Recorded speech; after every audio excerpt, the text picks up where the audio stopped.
평안하셨지요? 만나 뵙게 너무 반갑습니다. 성경 66권 가운데 가장 많은 오해를 가지고 있는 성경을 골라라. 그러면 두말할 것 없이 구약에서는 레위기고 신약에서는 요한계시록이에요. 그러니까 레위기만큼 오해가 또 편견이 많은 성경도 드물 것 같습니다.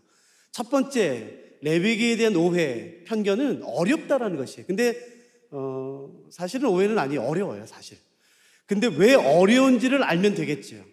레위기를 어렵게 느껴지는 이유, 읽어도 이해가 되지 않는 첫 번째 이유는 어려운 것인데, 그 어려운 이유는 레위기에 언급된 단어나 용어나 개념이나 절차나 방법이 오늘날 우리가 전혀 사용하지 않는 것이기 때문에 그래요. 단어가 낯설고 용어가 낯설고 절차나 방법들을 오늘날 우리가 사용하지 않기 때문에, 너무 낯설기 때문에 어렵게 느껴지는 것인데, 그건 사실은 당연한 것이겠죠. 그러므로 첫 번째 오해를 푸는 방법은 오히려 쉬워요. 레위기에 언급된 단어, 개념, 절차, 방법들을 하나씩 정리해 가면은, 정의하면은 한 번에 풀어집니다. 그건 그렇게 어렵지 않아요. 두 번째, 레위기를 어렵게 느끼는, 읽어도 이해가 되지 않는 두 번째 중요한 이유는 뭐냐면은 바로 이것 때문입니다. 우리는 일반적으로 이 세상의 모든 만물을 이분법적으로 나누는데 익숙해져 있어요. 빛, 어두움, 교회, 세상, 거룩, 부정, 생명, 죽음, 내 편, 네 편, 적군, 악군, 이렇게 우리는 이 세상의 모든 만물을 이분법으로 나눈 것이 굉장히 익숙해져 있어요. 그러나 레위기는 읽어보시기만 해도 금방 알 수 있어요. 레위기는 이 세상에 있는 모든 만물을 이분법으로 나누지 않습니다. 삼분법으로 나누고 있어요. 그러니까 삼분법으로 나누고 있는 이 세상을 우리는 자꾸 이분법적으로 나누기 때문에 아무리 읽어도 이해가 되지 않는 것이겠죠. 그래서 레위기에 나와 있는 이 세상을 나누는 삼분법을 제가 설명드리면 이렇게 되어 있습니다. 이 세상의 모든 만물이 처음 만들어진 상태는 정결이라고 되어 있어요. 하나님께서 이 세상을 거룩하게 창조하신 것이 아니라 하나님께서 이 세상을 창조하셨던 첫 번째 상태는 뭐냐면은 정결이에요. 근데 중요한 것은 이 정결이라는 상태에는 연약함이 있어요. 부족함이 있어요. 근데 죄는 아니에요. 그러니까 이 하나님이 처음 이 세상을 만드셨던 상태는 정결이라는 상태인데, 이 정결에는 연약함이 있고 부족함이 있어요. 중요한 것은 이 정결이라는 상태는 쉽게 변한다는 것이에요. 집중하지 않으면, 관심을 갖지 않으면 이 정결이라는 상태는 쉽게 그 정결의 균형을 깨어져서 쉽게 다른 상태로 바뀐다는 것이겠죠. 그 상태는 무엇이냐면은 부정이에요. 제가 한번 설명드리면, 보세요. 이거 마이크가 되겠죠? 들리세요? 이걸 써야 되겠죠, 목사님. 괜찮아요. 정결이라는 상태는 마치 어떤 상태와 비슷하냐면은 이런 쟁반에 구슬이 올려져 있는 것 같아요. 보세요. 마음이 편해지세요? 그러지 않아요. 그러니까 정결이라는 상태는 원래가 불편한 거예요. 원래가 불완전한 것이에요. 그렇기 때문에 내 모든 신앙의 관점이 정결에만 머물러 있다면은 늘 불안해요. 만족감이 없어요. 자유함이 없어요. 이것도 어떻게 하지? 이것도 어떻게 하지? 늘 불안한 상태. 그래서 정결이라는 상태는 이 쟁반 위에 구슬이 올려져 있는 것처럼 보이기 때문에 늘 여기 집중해야 돼요. 그러다가 내가 조금이라도 이 집중을 놓쳐버리게 되면은 이 균형이 깨어져요. 그래서 어떻게 되냐면은 부정하게 돼요. 그 부정하게 됐을 때가 이제 문제가 생기게 되겠지요. 다시 한번 기억해 보세요. 하나님이 이 세상을 처음 만드신 상태는 정결이에요. 이 정결에는 연약함이 있고 부족함이 있긴 하지만 그거는 죄는 아니에요. 제가 한번 질문해 볼게요. 욕심은 죄인가요, 아닌가요? 욕심 죄가 아니에요. 여러분, 욕심이라는 단어 자체가 부정적이지만 어떤 것을 원하는 것, 갈망하는 것, 갈급해하는 것, 그것은 시편에 같은 단어 이렇게 표현됐죠. 목마른 사슴이 신의 물을 찾기에 갈급함 가치가 같은 단어예요. 무엇인가를 원하는 것은 절대 죄가 아니에요. 그런데 그 무엇인가를 갈망하는 그 감정 자체가 우리로 하여금 죄를 쉽게 질 수 있는 연약함이 있기는 있어요. 욕심이 잉태하면 죄가 되는 것이에요. 근데 우리가 이런 것을 모르면 내가 또 뭘 원했어 또 회개하지. 아니요. 여러분, 무엇인가를 원한다는 것은 절대 회개할 게 아니에요. 그 원하는 것을 다른 죄된 것에 사용하지 말고 하나님을 위해 쓰라는 것이에요. 하나님 나라를 위해, 하나님의 의를 위해 쓰라는 것이겠죠. 그것은 하나님이 주신 선물이니까. 그러니까 이 정결이라는 상태는 다시 한번 기억해 보세요. 연약함이 있어요. 부족함이 있어요. 쉽게 변화가 됩니다. 절대 다른 상태에 영향력을 주는 게 아니라 다른 것에 영향을 받아요. 그래서 부정하게 됩니다. 또 하나의 상태는 뭐냐면은 거룩이에요. 하나님만이 거룩하시죠. 하나님이 이 세상을 정결하게 창조하셨어요? 들어보세요. 정결한 상태에서 거룩한 하나님께 나아갈 때는 아무 문제가 없어요. 그러나 그리고 거룩한 하나님이 정결한 사람에게 임재하시면은 아무 문제가 없어요. 정결한 상태에서 거룩한 하나님께 나아가거나 거룩하신 하나님이 정결한 사람에게 임하시면은 아무 문제가 없어요. 그러나 정결의 균형이 깨어져서 부정한 상태에서 거룩한 하나님께 나아가면 그 즉시 죽습니다. 거룩한 하나님이 정결한 사람에게 임하시면은 아무 문제 없지만 거룩하신 하나님이 부정한 사람에게 임하는 즉시 부정한 사람은 죽게 돼 있어요. 그래서 문제가 생기는 것이에요. 여러분 오늘 정결하세요? 부정하세요? 그런 필요 없어요. 기도 한 번 하면 되는 거예요. 문 닫으시고 하나님 오늘 우리한테 임해 주세요 했을 때 하나님이 임하셨을 때 살아있는 사람이 정결한 사람이고 죽은 사람은 부정한 사람이에요. 그러니까 잘 생각해 보세요. 구약 시대에는 하나님 오늘 우리 가운데 임해 주세요 라는 기도를 함부로 할 수가 없었다고요. 내가 죽을지 모르니까 그것은 굉장히 두려운 것이에요. 하나님의 임재라는 것은 늘 양면성을 갖습니다. 정결한 사람에게는 축복이 되겠지만 부정한 사람에게는요 그 자체가 심판이에요. 그래서 사도 바울이 이것을 예수에서 십자가로 로마서에서 설명하기도 하죠. 아무튼 정결과 부정이 맞닿으면 정결의 힘을 잃어버리고 부정이 이겨서 정결을 부정으로 끌어당기게 돼 있어요. 기억하세요. 정결과 부정이 부딪히면 정결은 힘이 없습니다. 정결은 힘을 잃어버려서 부정하게 돼요. 그러나 정결과 거룩이 만나면 거룩이 정결을 끌어당기게 돼 있어요. 문제는 거룩과 부정입니다. 거룩과 부정이 닿으면 거룩이 이겨서 부정을 깨트리게 되어 있어요. 부정을 진멸시키게 되어 있습니다. 그러므로 정결은 언제나 영향을 받게 되어 있어요. 부정은 정결에게는 영향을 주지만 거룩에게는 영향을 받게 되어 있어요. 거룩은요 언제나 영향을 주게 되어 있어요. 혹시 구분하실 수 있으시겠어요? 정결은 언제나 영향을 받을 뿐이지 절대 영향을 줄 수가 없어요. 부정은요 영향을 받기도 하고 영향을 주기도 하고 거룩은요 언제나 영향을 줍니다. 한국교회에 왜 이렇게 힘을 잃어버렸을까요? 정결이라는 상태는 절대로 누구에게도 영향을 줄 수가 없어요. 그냥 그 정도의 도덕적인 수준, 그냥 그 정도의 수준에서는 절대로 영향을 줄 수가 없습니다. 만일 한국교회가 정결한 상태에 머물러 있다면 여러분 절대로 세상에 영향을 줄 수가 없어요. 그게 정상이에요. 영향을 줄 수 없는 게. 그리고 부정을 만나면 절대로 정결 상태에서는 부정을 끌어당길 수가 없어요. 오늘 부정하게 되는 것입니다. 한국교회가 회복해야 되는 건 뭔가요? 그건 거룩이에요. 거룩만이 반드시 영향을 주게 돼 있어요. 그 어떤 것도 거룩을 깰 수는 없습니다. 정결을 만나면 거룩은 정결을 거룩으로 끌어당기게 되어 있고 부정을 만나면 그 부정을 깨트리게 되어 있다고요. 그러나 정결은 안 돼요. 정결은 언제나 영향을 받게 되어 있고 부정하게 되게 되어 있어요.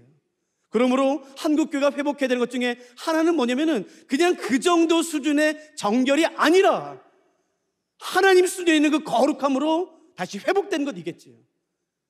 이걸 좀 더 깊이 들어가고 오늘 살펴보고 싶지 않아요. 다른 것에 넘어가고 싶어요. 다시 한번 기억해 보세요. 레위기를 오해하는 두 번째 이유는 뭐냐면은 레위기는 이 세상의 모든 만물을 거룩, 정결, 부정 세 가지 상태로 나누고 있는데 우리는 자꾸 이것을 이분법으로 나누고 있다는 것이에요. 이건 우리가 내일이랑 모레 좀 자세히 살펴볼 것입니다. 세 번째, 레위기를 읽어도 이해가 되지 않는 이유 가운데 하나, 가장 대표적인 오늘 우리가 그것을 다루려고 하는 것이에요. 레위기 1장 1절 한번 보시겠습니까? 레위기 1장 1절 한글 성경은 굉장히 잘 번역된 성경 중에 하나입니다.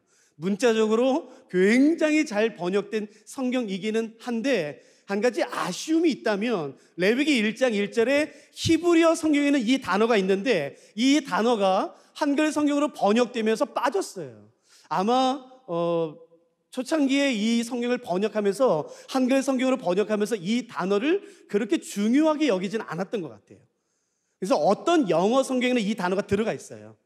그런데 한글 성경에는 이 단어가 빠져 있습니다. 혹시 오늘 펜을 가져오신 분이 계시다면, 그리고 영상 앞에 계신 분이 계시다면 펜을 꺼내서 이걸 적어 넣으세요. 히브리어 성경에는 이 단어가 있는데 한글 성경으로 번역되면서는 이 단어가 빠졌는데 굉장히 중요합니다.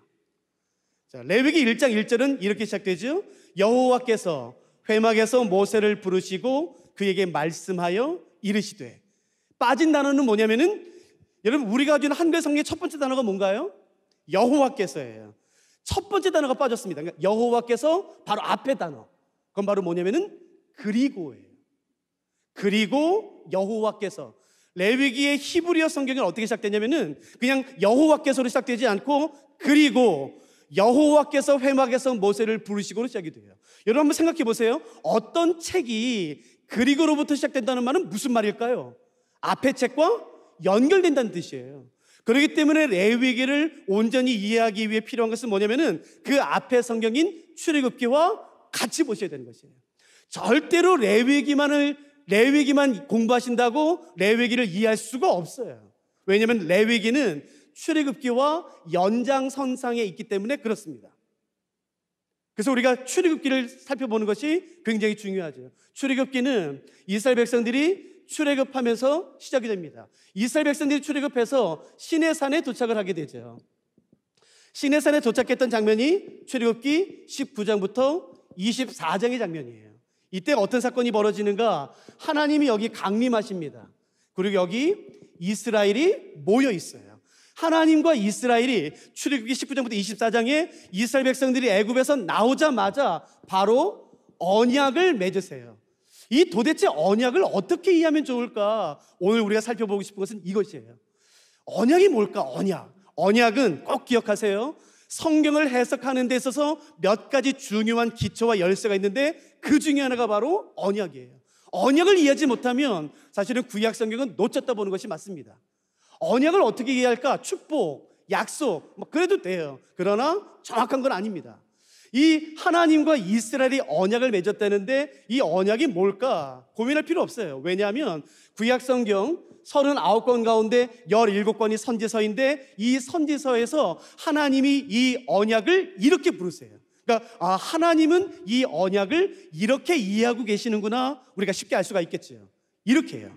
야야, 니네 기억나냐? 내가 너희 조상들의 손을 잡고 애굽 땅에서 인도하여 내던 날에 맺은 우리 신혼의 사랑, 니네 그거 기억나냐? 라고 말씀을 하세요. 그러므로 하나님께서 이스라엘과 맺은 이 언약을 무엇과 동일시 여기는지 우리가 알 수 있죠? 그건 바로 뭐냐면은 결혼이에요.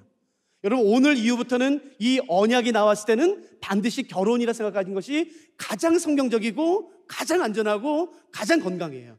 하나님이 이스라엘, 하나님의 백성과 언약을 맺으세요. 그 언약은 뭐라고요? 결혼한 것이에요. 그러니까 하나님과 이스라엘이 시내산에서 결혼식을 거행하죠. 그러면 한번 생각해 볼까요? 이때가 하나님과 이스라엘이 결혼했을 때예요. 결혼하기 전, 결혼하기 후로 나누겠지만 여러분 결혼하기 전에도 하나님은 이스라엘을 알았고 하나님은 이스라엘을 축복하셨죠. 결혼하기 전에 우상 숭배가 죄일까요? 아닐까요? 대답 못하시니까 고개라도 하세요. 결혼하기 전에 우상 숭배가 죄일까요? 아닐까요? 죄지요. 그러나 들어보세요.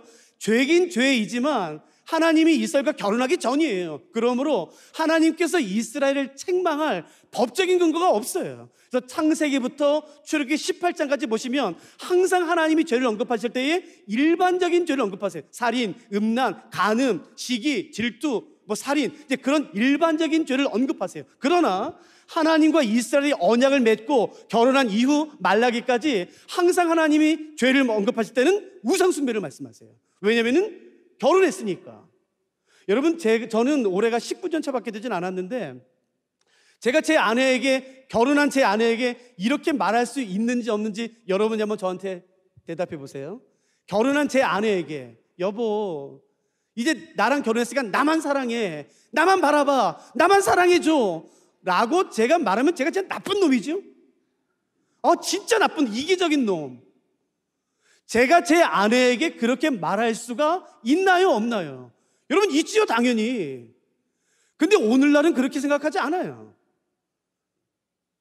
제가 만일에 제 아내에게 이제 나랑 결혼했으니까 나만 사랑해줘, 나만 밥해줘, 나 더 사랑해줘 라고 말했더니 옆집 아줌마가 와서 말하겠죠. 아이고, 요즘이 어떤 시대인데 남편만 사랑하래, 이 남자도 만나고 저 남자도 만나야지, 요즘이 어떤 시대인데 라고 말한다면 여러분 누구 편 드시겠어요? 근데 오늘날에는 그 모든 것들을 다 어그러뜨렸어요. 결혼이라는 것은 기억하세요, 그 자체가 배타적입니다. 아가서 6장 3절이 말하죠. 나는 내 사랑하는 자에게 속하였고 내 사랑하는 자는 나에게 속하였느니라. 여러분, 사랑 자체가, 결혼 자체가 배타적입니다. 절대로 신랑과 신부, 남편과 아내 사이에 누구도 끼면 안 되는 것이에요. 그러나 오늘은 누구가 끼는 것을 세련된 사랑이라 말합니다. 신세대 사랑이라 말하는 것이 아니요, 남편 이외에 다른 남자를 만나는 것, 여자 이외에, 내 아내 외에 다른 여자를 만나는 것은 절대로 세련된 게 아닌 것이에요. 앞서가는 게 아니에요. 그것은 음란한 사랑인 것입니다. 성경은 명확히 말하죠. 결혼 자체, 사랑 자체가 배타적이에요. 그러므로 하나님께서 이스라엘과 결혼을 했기 때문에 하나님께서 이스라엘에게 요구하실 수가 있죠. 이제 넌 나만 사랑해, 나만 바라봐, 나만 예배해 라고 말씀하실 수가 있죠. 그래서 하나님이 이스라엘 향해서 권리를 가지세요. 그래서 이스라엘은 의무를 갖습니다. 하나님은 이스라엘 향해서 요구하실 수 있는 권리가 생겨요. 그리고 이스라엘은 하나님에게 순종해야 되는 의무가 생깁니다. 근데 여기까지만 아세요. 제가 질문할 테니까 한번 대답해 보세요. 제가 결혼한 제 아내에게 이제 나만 사랑해줘, 내가 결혼했으니까 이제 당신 내 아내니까 나만 사랑해줘 라고 요구할 수 있다면 대답해 보세요. 제 아내도 저에게 동일한 것을 요구할 수 있나요, 없나요? 당연히 있지요. 그렇기 때문에 이스라엘도 하나님을 향해서 요구할 수 있는 권리가 생기고 하나님 거기에서 응답하셔야 되는 의무가 생기는 것이에요. 하나님, 나도 하나님이랑 결혼했으니까, 언약 맺었으니까 하나님 나 보호해 주세요, 나 축복해 주세요, 나 보호해 주세요, 인도해 주세요 라고 요구할 수 있는 권리가 생기는 거죠. 그걸 뭐라고 그러나요? 그걸 중복이라고 부르는 것이에요. 하나님께 감정적으로 기도한다고 하나님은 절대로 감정에 휘둘리시는 분이 아니세요. 하나님은 어디에 매여 계시냐면은 언약에 매여 계세요. 하나님, 이렇게 말씀하지 않으셨습니까? 그러니까 이렇게 하십시오. 내 이름으로 일컫는 내 백성이 악한 길에서 떠나 스스로 겸비하여 하나님의 얼굴을 구하면 이 땅을 고치겠다고 약속하지 않으셨습니까? 그러니까 내가 악에서 떠나고 스스로 겸비하고 주의 얼굴을 구할 테니까 이 땅을 고쳐 주십시오 하면 하나님 그때 움직이기 시작하는 것이에요. 하나님은 절대로 감정에 노련하신 분이 아니세요. 지성이면 감천이 아닌 것이에요. 하나님은 언약에 매여 계세요. 보세요, 하나님과 이스라엘이 언약을 맺었습니다. 결혼을 했습니다. 결혼을 하는 가장 중요한 이유는 뭔가요? 같이 있고 싶어서 그렇죠. 같이 있고 싶어서 결혼을 하죠. 그래서 하나님께서는 25장부터 31장에서 이스라엘 백성들에게 말씀하세요. 야야, 이제 너희가 나랑 결혼했으니까 우리 둘이 살 수 있는 방을 하나 좀 마련해라, 공간을 좀 마련해라 라고 말씀하시면서 이스라엘 백성들에게 만들라고 말씀하신 것이 바로 성막이에요. 혹은 회막이라고 불려지는, 그러니까 회막을 만들라고 말씀하시는 이유는, 하나님께서 이스라엘 백성들에게 성막을 만들라고 말씀하신 이유는 언약을 맺었기 때문에 그런 것이에요. 결혼을 했기 때문에 그런 것이에요. 이제 너랑 나랑 결혼했으니까 이제 우리 둘이가 살 수 있는 공간 좀 하나 만들어. 그러면서 하나님께서는 창세기 25장부터 31장까지 성막을 어떻게 만들면 되는지에 대해서 하나님이 설계도를 주세요. 그리고 32장부터 마지막 40장까지는 이스라엘 백성들은 하나님께서 말씀해 주신 그 설계도대로 성막을 완성합니다. 그 완성되는 장면이 출애굽기 40장에 언급되어 있죠. 다 같이 펴시겠습니까? 출애굽기 40장. 여기까지 이해가 되시겠어요?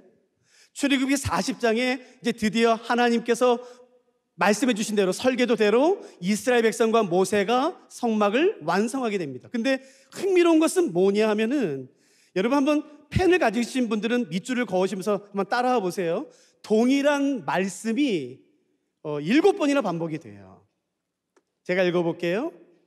40장 19절 제일 마지막, 여호와께서 모세에게 명령하신 대로 되니라. 21절 끝, 여호와께서 모세에게 명령하신 대로 되니라. 23절 끝, 여호와께서 모세에게 명령하신 대로 되니라. 25절 끝, 여호와께서 모세에게 명령하신 대로 되니라. 27절 끝, 여호와께서 모세에게 명령하신 대로 되니라. 29절 끝, 여호와께서 모세에게 명령하신 대로 되니라. 32절 끝, 여호와께서 모세에게 명령하신 대로 되니라. 여호와께서 모세에게 명령하신 대로 됐습니다 라는 말이 무려 7번이나 반복이 돼요. 그러니까 하나님께서 이스라엘 백성과 모세에게 명령하신 대로 모든 것이 완성되었습니다 라고 40장이 끝나면서 이제 그 완성된 모습이 무엇인지가 34절에 나와 있죠. 34절 보시겠습니까? 도대체 뭐가 어떻게 된 건가? 완성돼서 뭐가 어떤 것인가? 34절, 구름이 회막에 덮이고 여호와의 영광이 성막에 충만하며 모세가 회막에 들어갈 수 없었으니 이는 구름이 회막 위에 덮이고 여호와의 영광이 성막에 충만함이었으며, 하나님께서 말씀하신 대로 이스라엘 백성과 모세가 순종함으로 회막, 성막이 완성되자 하나님께서 거기에 임재하세요. 그냥 단지 임재하시는 것이 아니라 하나님의 모든 영광과 그 충만한 은혜를 그 성막 가운데 쏟아부으세요. 그 성막을 하나님의 영광으로 압도하십니다. 가득 채우세요. 충만하게. 근데 심지어 35절에 보면 이렇게 되어 있죠. 모세가 회막에 들어갈 수 없었다고 나와요. 여러분, 모세가 어떤 사람인 줄 아세요? 출애굽기에 보시면 무려 시내산에서 40일 동안 하나님의 얼굴을 대면해서 봤던 사람이에요. 하나님의 영광 가운데 이미 거했던 사람이에요. 모세가 손만 들면 홍해가 갈라지고 아말렉에서 이기고, 모세가 지팡이를 내딛기만 하면은 물이 나오고, 그 기적의 사람, 하나님의 이름을 알고 하나님의 육신의 음성을 들었으며 하나님의 영광을 이미 체험했던 사람임에도 불구하고, 여러분, 성경이 이렇게 말해요. 하나님께서 성막이 완성되었을 때에 그 완성된 하나님의 성막에 영광을 쏟아부으셨는데 그 영광이 얼마나 강력했는지 모세조차도 능히 들어갈 수 없었다고 나와요. 능히 들어갈 수 없었던 그 하나님의 영광, 모세도 주저하지요.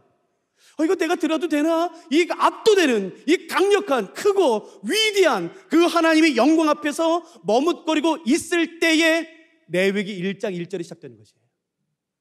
이해되시겠어요? 레위기 1장 1절은 그래서 이렇게 시작됩니다. 그리고 여호와께서 회막에서 모세를 부르시는 것이에요. 모세야, 나와라. 나의 영광 가운데로 나와라. 나의 임재 가운데로 나와라 라고 초청하고 계시는 것이에요. 저는 이 초청이 오늘 우리에게도 동일하다고 저는 믿어요.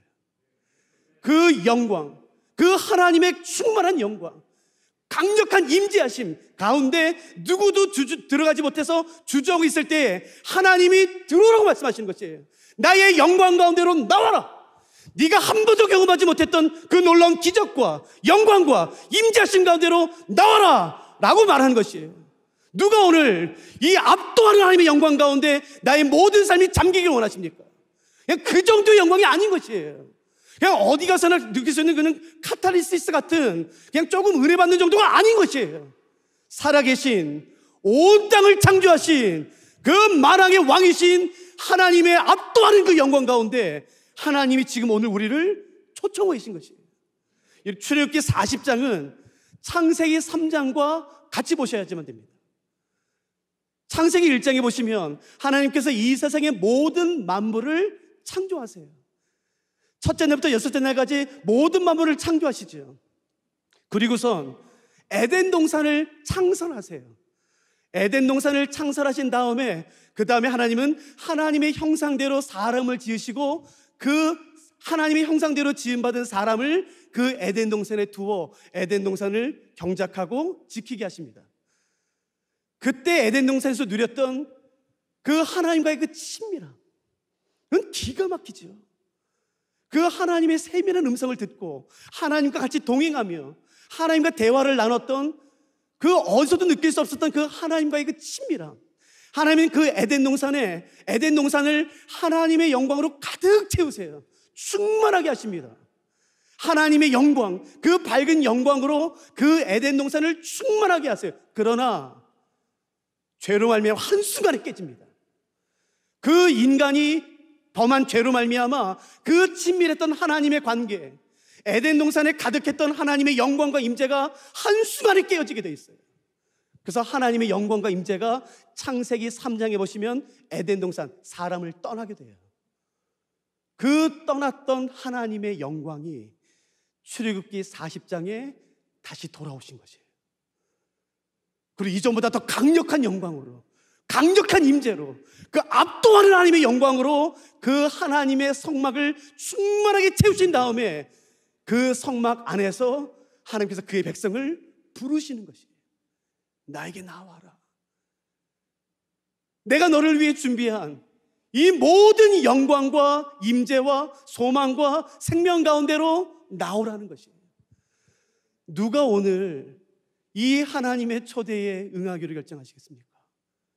한 번도 경험하지 못했던, 지금까지 내가 살면서 단 한 번도 경험하지 못했던 그 하나님의 강력한 임재, 하나님의 영광, 그 소망과 생명으로 그 가득 찬 그 충만한 하나님의 영광 가운데 내가 나아가겠습니다. 내가 경험하게 해주시옵소서. 내 모든 삶이 하나님의 임재로 사로잡힌 바 될 수 있도록 주님 내 삶을 축복해 주시옵소서. 누가 오늘 그런 기도 드리시겠습니까?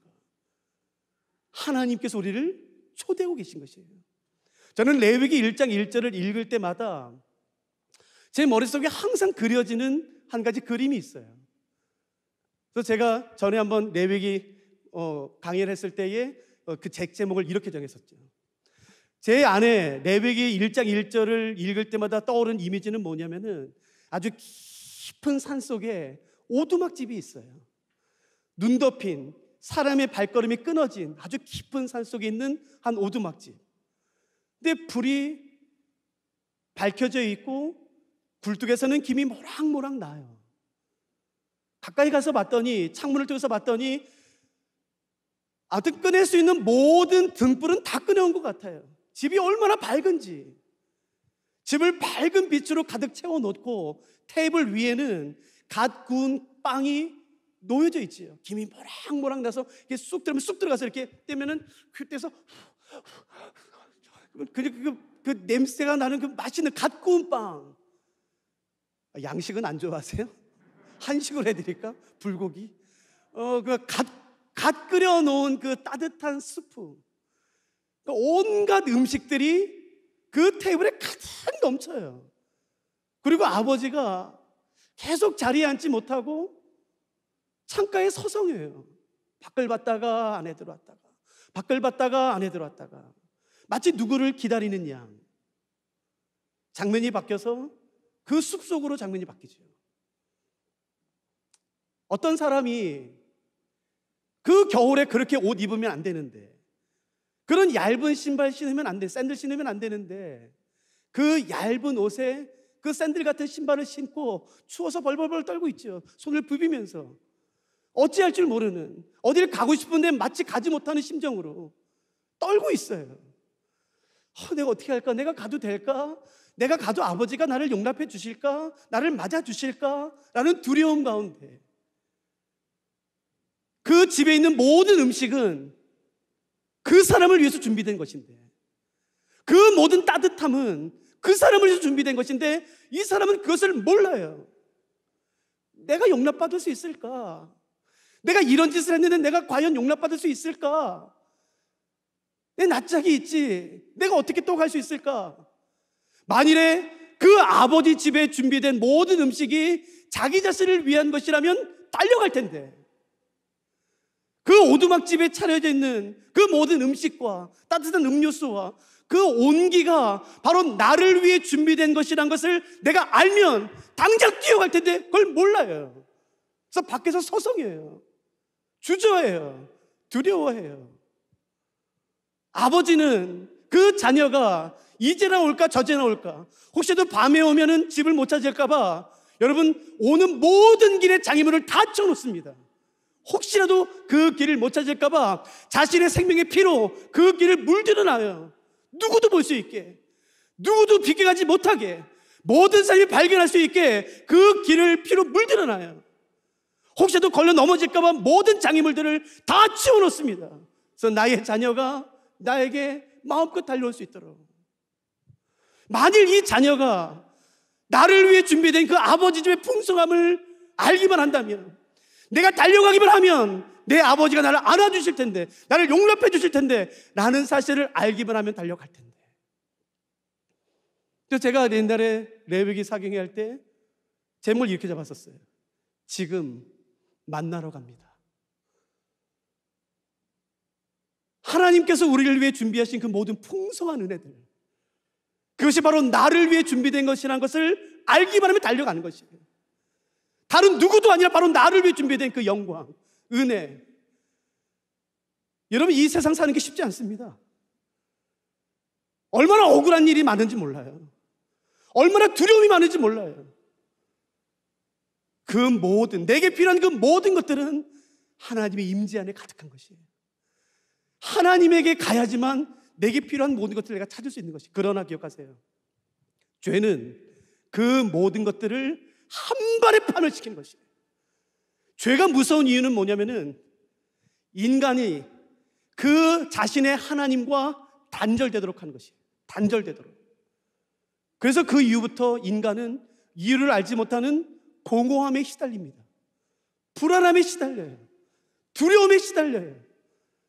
이유를 알지 못한, 내가 왜 이렇게 공허하지? 내가 열심히 살았는데 내가 왜 이렇게 허전하지? 허무하지? 라는 질문을 갖게 돼요. 예레미야 선지자는 이 상황을 정확하게 그의 선지서에서 밝히고 있어요. 그게 뭔지 한번 잠깐 보시겠습니까? 예레미야 2장 말씀이에요.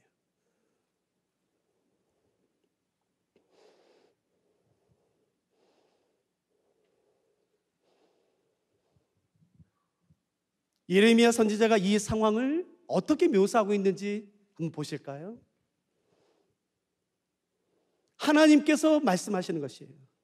하나님께서 안타까운 말씀으로 그의 백성에게 절규하시는 장면입니다. 뭐라고 말씀하시는지 한번 보실까요? 예레미야 2장 13절 말씀입니다. 하나님이 이렇게 말씀하세요. 예레미야 2장 13절. 내 백성이 두 가지 악을 행했다. 내 백성이 두 가지 악을 행했어. 첫째는 먼저 보세요. 곧 그들이 생수의 근원되는 나를 버렸다라는 것이에요. 생수의 근원, 여기서 말하는 생수는 히브리어로 보시면 물이 끊어지지 아니하는 샘물이라는 뜻입니다. 아무리 파도 끊임없는 그 샘물, 아시죠? 옹달샘 같은 깊은 산속에 가면 아무리 퍼도 끊이지 않는 그 샘물, 그걸 말하는 것이에요. 내 백성이 나를 버렸어 라고 하나님이 절규하시는 것이에요. 생수에 근원된 나를 버렸어 라고 하나님이 그의 백성에게 절규하세요. 근데 비참한 것은 바로 그 다음이죠. 곧 그들이 생수에 근원되는 나를 버린 것과, 두 번째가 뭔지 보세요. 스스로 웅덩이를 판 것인데 그것은 그 물을 가두지 못할 터진 웅덩이들이니라. 그 하나님을 버리고 인간이 고작 한다는 게 뭐냐면, 내가 할 수 있어. 이 모든 공허함, 허무함, 두려움 내가 정복할 수 있어. 또 땅을 파기 시작하는 것이에요. 그 손으로 땅을 파요. 흙을 파요. 아무리 파도 나오지 않죠. 근데 웬걸요, 땅을 파고 팠더니 그 흙 벽면에 습기가 고여요. 겉봐, 내가 할 수 있잖아. 내가 내 문제 해결할 수 있어. 아니요, 그 습기는 이내 말라버려요. 절대로 물이 고이지 않습니다. 왜요? 터진 웅덩이니까. 끊임없이 할 수 있는 것이, 내가 할 수 있어. 하나님께서 그 모습을 바라보시면서 말씀하시는 것이에요. 왜 너의 창조자인 나를 버렸느냐? 너에게 필요한 그 모든 생수가 나에게 있는데 왜 나를 버리고 다른 데서 찾느냐? 라고 하나님이 말씀하시는 것이에요. 생수에 근원된 하나님을 버리고 스스로 자신의 문제를 해결할 수 있다고 그 노력하는 그 인간을 향해 하나님께서 뭐라고 말씀하시는지 한번 같이 보시겠습니까? 예레미야 바로 앞이 이사야서예요. 이사야서 55장.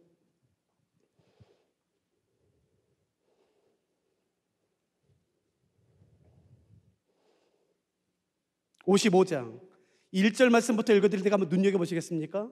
여러분, 이 말씀은 밑줄을 그으셔도 너무 좋지요. 이사야서 55장 제가 읽어볼게요. 하나님이 생수의 근원을 버리고 스스로 모든 것을 할 수 있다라고 말하는 인간에게 뭐라고 말씀하시는지. 55장 1절. 오호라 너희 모든 목마른 자들아 물로 나아오라. 돈 없는 자도 오라. 너희는 와서 사 먹되 돈 없이 값 없이 와서 포도주와 젖을 사라. 너희가 어찌하여 양식 아닌 것을 위하여 은을 달아주며 배부르게 하지 못할 것을 위하여 수고하느냐. 내게 듣고 들을지어다. 그리하면 너희가 좋은 것을 먹을 것이며 너희 자신들이 기름진 것으로 즐거움을 얻으리라. 너희는 귀를 기울이고 내게로 나와 들으라. 그리하면 너희의 영혼이 살리라. 오늘 살고 싶은 분 계세요? 오늘 살고 싶은 분 계세요? 그냥 그 정도 말고 정말 절박함으로 살고 싶은 분이 계세요? 하나님께 달려가세요. 하나님께. 하나님께서 말씀, 나에게 와라 나의 백성들아. 너에게 필요한 모든 양식이 나에게 있다. 네가 찾아내면은 그 소망, 그것이 나에게 있다라고 말씀하시는 것입니다. 왜 나의 백성아 양식 아닌 것을 위해서 애쓰고 수고하며 그 음란한 것과 이기심과 도덕과 험담과 그 죄된 삶을 쫓아가느냐. 그 모든 것을 버리고 나에게 오라 라고 우리의 창조자께서 우리를 초청하고 계시는 것이에요. 6절 보시겠습니까? 그 유명한 말씀이 그래서 이렇게 말하는 거죠. 너희는 여호와를 만날 만할 때에 찾으라. 가까이 계실 때에 그를 부르라. 악인은 그의 길을 불의한 자는 그의 생각을 버리고 여호와께로 돌아오라. 그리하면 그가 긍휼히 여기시리라. 하나님이 나 같은 거 관심 있으실까? 내가 어떤 삶을 살았는데, 내가 지금까지 어떤 말을 했는데. 아니요, 그런 말 하지 마세요. 하나님의 초청은 누구도 예외 없습니다. 하나님이 모든 사람들을 하나님의 임재 안으로, 하나님의 영광 안으로 초청하고 계신 것이에요. 하나만 더 읽고 마칠까요? 이사야서 58장.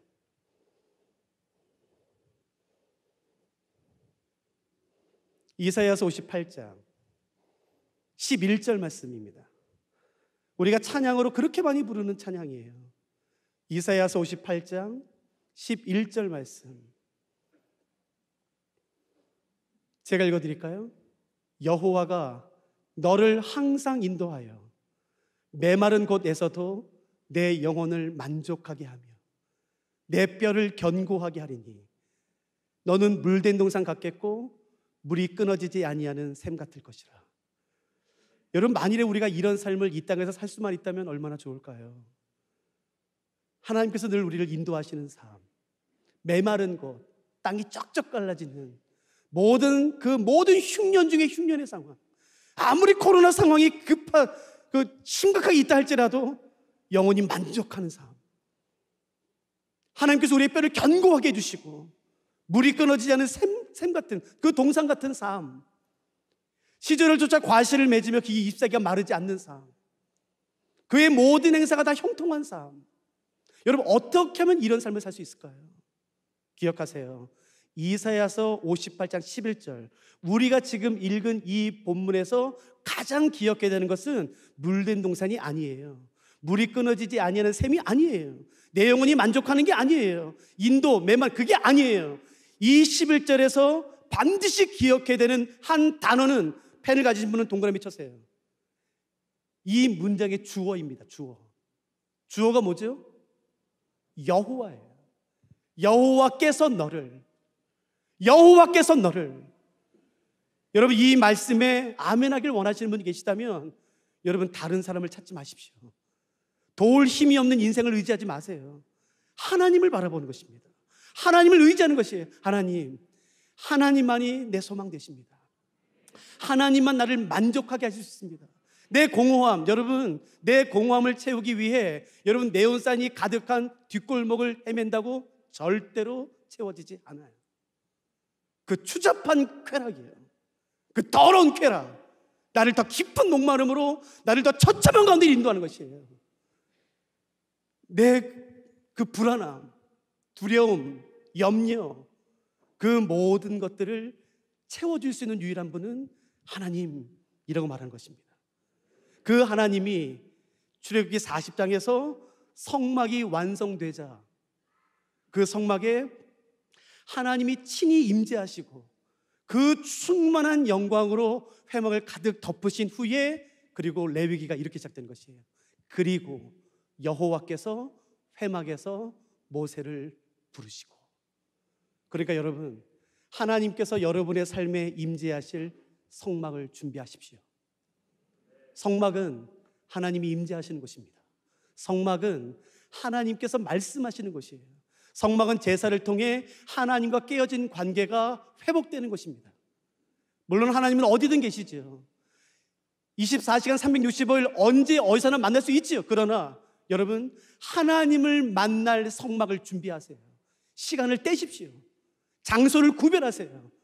내 삶의 지성소, 내 삶의 성소를 하나님께 드림으로 말미암아 그 내가 준비한 성소에 하나님이 임재하시도록, 하나님이 강력하게 그분의 영광과 그분의 임재를 부으셔서 나와 만나 주시도록 여러분 그렇게 하세요. 하나님이 어떤 분이신지 아시겠습니까? 하나님은 온 세상을 말씀으로 창조하신 그 광대하신 분이신 것이에요. 크고 놀라우신 분, 그냥 우리가 상대할 수 없는, 누구도 하나님께 가까이 갈 수 없는, 누구도 측량할 수 없는, 누구도 다 헤아릴 수 없는 그 크고 광대하신 하나님, 하나님이 하나님 스스로를 우리에게 계시 주지 않으신다면 누구도 알 수 없는, 누구도 만질 수 없는, 누구도 측량할 수 없는 그 크신 광대하신 하나님이 오늘 우리를 그분의 임재하심 안으로 초청하시는 것이에요. 우리가 그 옆에 나가고 싶은 것입니다.